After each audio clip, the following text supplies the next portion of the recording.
Welcome. In front of me is a SONY Xperia XA1 Ultra, and I'll show you how to clear browser data.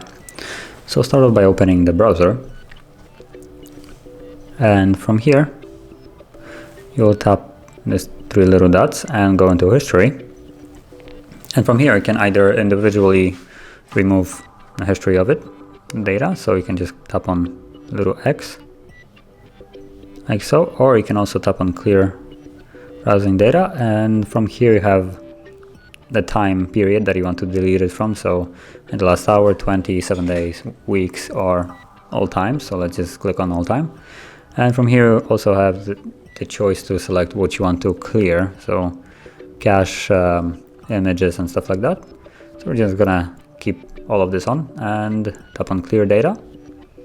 Okay, and now as you can see, every website that was visible before, it's gone and it's all clear. So that's how you clear browser data. Now if you found this video helpful, don't forget to hit like, subscribe, and thank you for watching.